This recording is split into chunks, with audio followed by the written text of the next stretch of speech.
this very exceptional and distinguished forum led by Dr. Harbin, Aurora, the founder, and such a motivational leader and speaker, and such a beautiful soul and a human being. Let us resume the session and let me introduce you to an exemplary and also very inspiring Egyptian lady. She is the Minister of Immigration and Egyptian Expatriates Affairs of the Arab Republic of Egypt. Her Excellency Dr. Maya. May I kindly ask you to come on stage?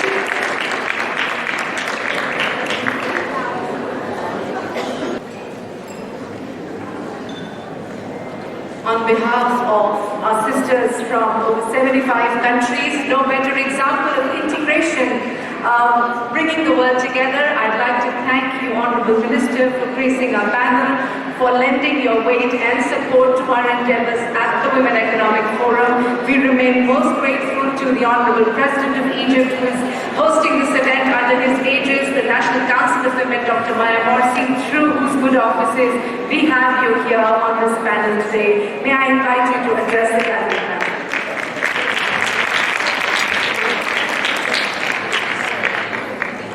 Good afternoon, distinguished ladies, and I am so happy to be here today. Thanks to Dr. Maya and Dr. Aurora, really I need to highlight their role in having this important yet interesting conference in our Egyptian land. And I'm welcoming all the ladies, and let me tell you something that we are so proud that in this era we are having a big role for the Egyptian women. And I'm so proud to be one of the members of the ministerial cabinet. As you might have heard from my colleague, Dr. this morning, we are 8 ministers inside the ministerial cabinet.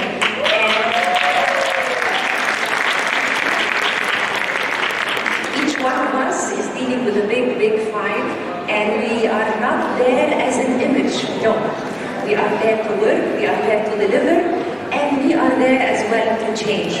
And this is what our leadership is giving us this role for, because the President, he really trusts in the power of the Egyptian woman. And this is how every time he speaks, he always stresses about the role of the Egyptian woman. I'm not talking about ministers, I'm not talking about parliamentarians, but I'm talking about the real Egyptian women, even the ones who are living at home, because they have a big role. I will introduce myself to you. My name is and I am the Minister of Immigration and Egyptian Expatriates. This ministry was cancelled 20 years ago. It wasn't there. And in September 2015, the President, decided to bring this ministry back to life. I used to be a diplomat. I served in Brazil, I served in Chicago, I served in Rome, and I served in Dubai. And when I was working in Dubai, I got a call telling me that you are nominated to be the Minister of Immigration, and I was so shocked. I mean, I'm a diplomat, how could I have this switch in my life, in my career life? And then I said, it's my role, and it's really, I am proud to be chosen as the first female minister to the Ministry of Immigration.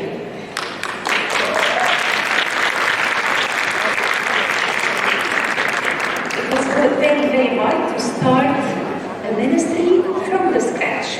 I had no logo, I had no staff, I had no bureau, I had no file, I had no mandate, I had nothing. But I had God in my side, and I had the President backing me to build this ministry from the scratch.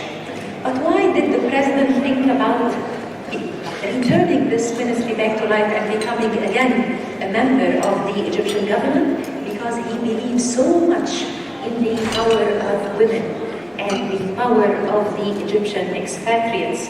And whenever he goes and travels and he meets with the Egyptian communities, wherever he goes, they ask him, Mr. President, where is our ministry? We have to bring it back to life. This is why in December 2015, we just said this ministry should be a member of the Egyptian government, and here I am. It's been 4 years and a half as a Minister of Immigration, and I'm talking about, I'm talking to everybody, to all categories you can imagine.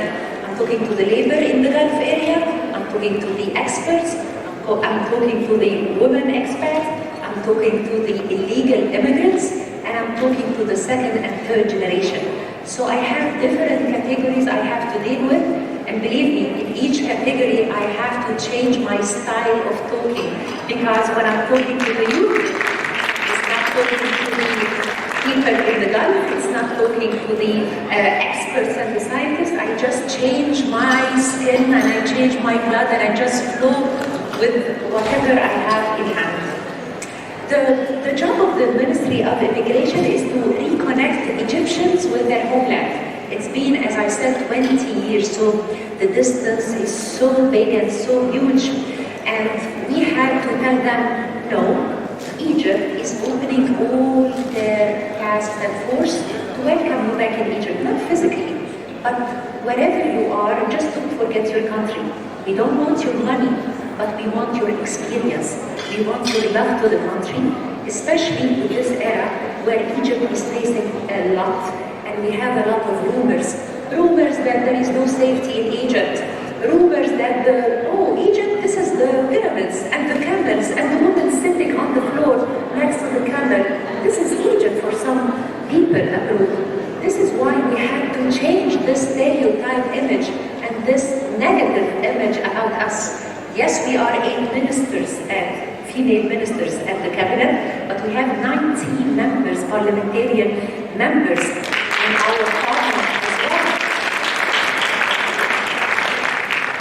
We have as well governors, and we have judges, and we have lawyers, and we have a lot, and I'm glad that I thank Dr. Aurora for having this forum here in Egypt, because it's not only knowing about the country, but it is knowing or awareness, it's kind of awareness how this country is dealing with all aspects of the files that we have.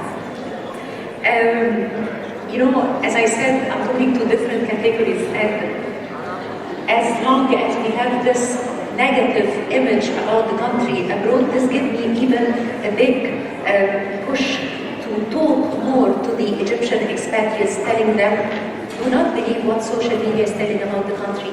Do not believe what is saying about security and safety in Egypt. Just go and come and talk to the people, walk in the streets. Sometimes some of the second and third generation, they are telling me, really, the female can walk properly in the streets? And I said, what are you talking about? To that extent, we have this kind of images abroad. So I am welcoming all the distinguished ladies here because it is very important that you know about us. It is very important to know about you as well. And it's very important as well to engage ourselves and to contribute in our fights, because women are so big and so important. And this is why men now are trying to fight for their rights, because we are dominating right now.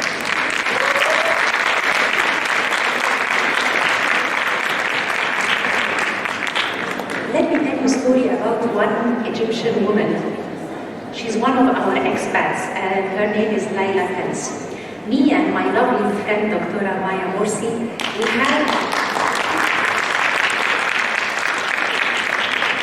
we had one of the conferences that we work together in, and it's called Egypt Can.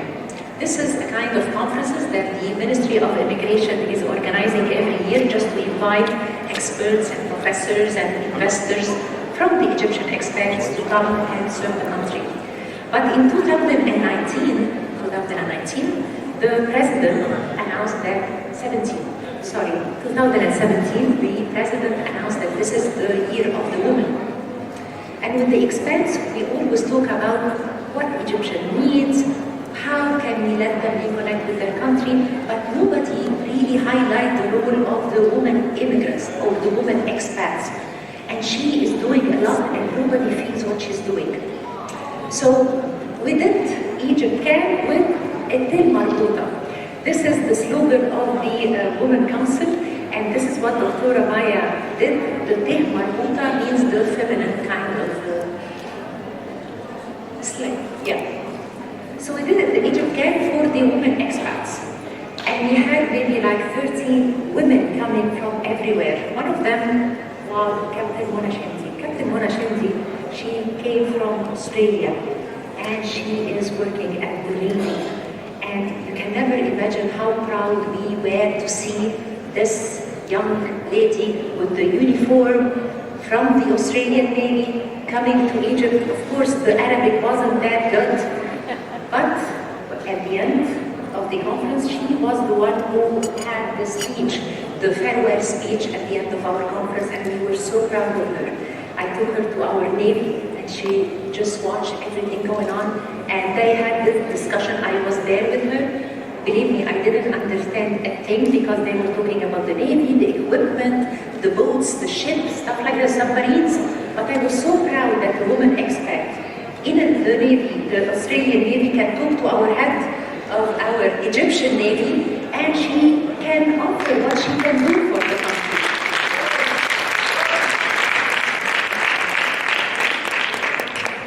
And we had Laila Pence. Laila Pence, she's a lovely lady. She's from Los Angeles, Egyptian American, and she is actually a big businesswoman in Los Angeles. She left Egypt when she was like 12 years, and she went there and she just depended on herself. She even was selling hot dog in the streets, and she became the most influential woman in the States. And Forbes really chose her one of the 4 influential women in the United States of America. Those type of women do not believe that their life was easy. Not at all. They faced hell, and they faced challenges, and sometimes they were telling me and Dr. Maya, you know what, it wasn't easy, but we had our power and we had our guts because we were Egyptians before anything else, and this is how we delivered and we achieved and we took these posts. Some of them was telling us, you know, in each and every step they were telling us, no, you're Arabs, you're Muslims, you cannot just do anything in this country or that country. But they took it as a serious challenge to see and to tell people that Egyptian women, Arab women can deliver abroad. This is why Dr. Maya and I, we were so proud of them, because what they achieved, the post they had, it wasn't that easy, but they had this belief in their heart and that faith in their heart that they can do something and they can change the world there. But they didn't forget their country. When their country told them, come and let's take a part in that conference and tell us how could you help us in this field or that field, they just came. And let me tell you something, even if they took any recognitions in any country, again, the recognition in their homeland is something different, because they believe and they see how people are seeing them as a woman. Now, let us leave the women in power and talk about the simple women who are there in the Gulf area, begging their husbands, their workers, and they are taking care of their families and their kids.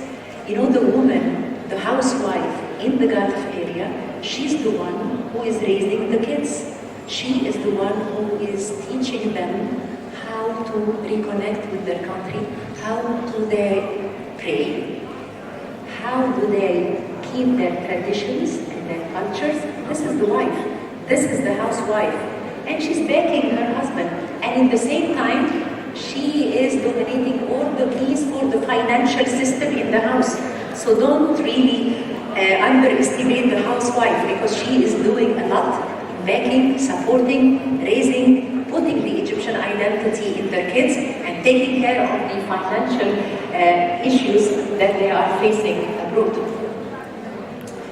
Dr. Maya and I, we're working on a very important initiative that the President announced in the World Youth Forum in Sharm el-Sheikh. It's called Life-Saving Goals, and it is for the awareness for the illegal migration.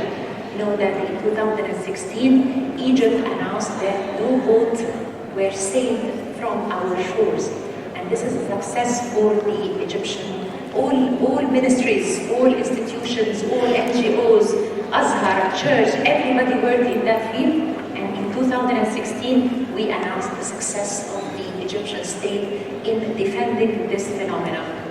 But the president is really, he cares about his citizens, even though we are approaching even more than 100 million, but he still cares for his citizens. This is why he launched this important initiative called life-saving boats.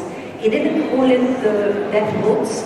He didn't call that any negative kind of title. He was trying to show the Egyptian that we are, as a state, giving you the hand. If you want to immigrate, okay, that's fine, but you do it with dignity, with rights, and you can serve the country while you are there.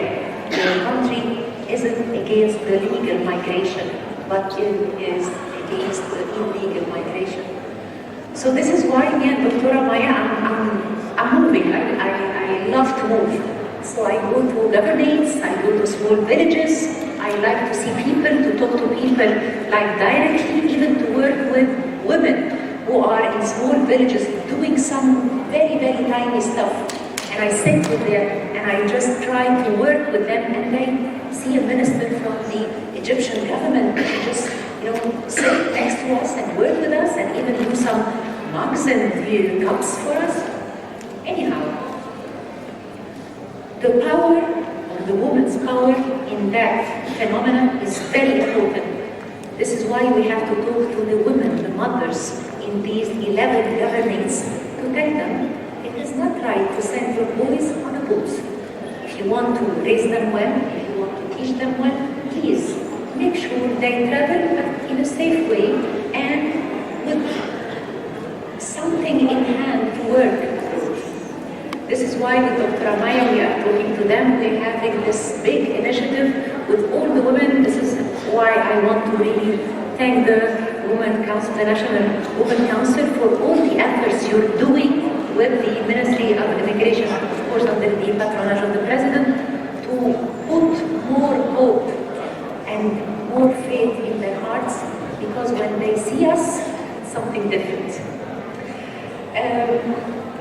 With life-saving boats, we would like to put the art, the importance of the art, because the art is when we send messages. And this is why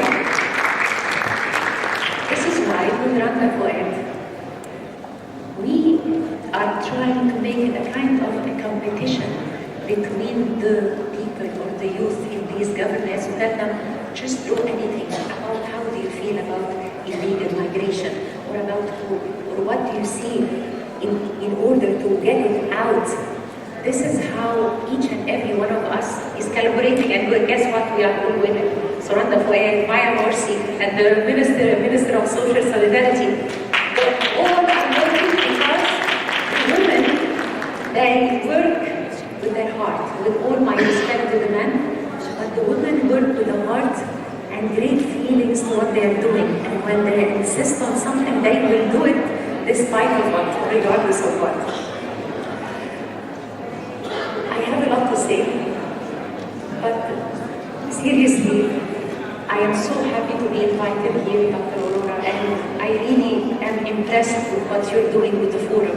And I'm glad that you came here to Egypt to see the love of the Egyptians, not only to their country, but the love to other culture and other nationalities and other religions.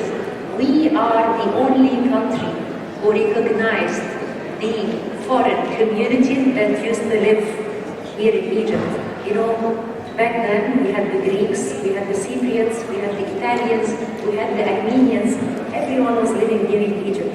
And we were a state of immigration, by the way. Everybody were coming to us.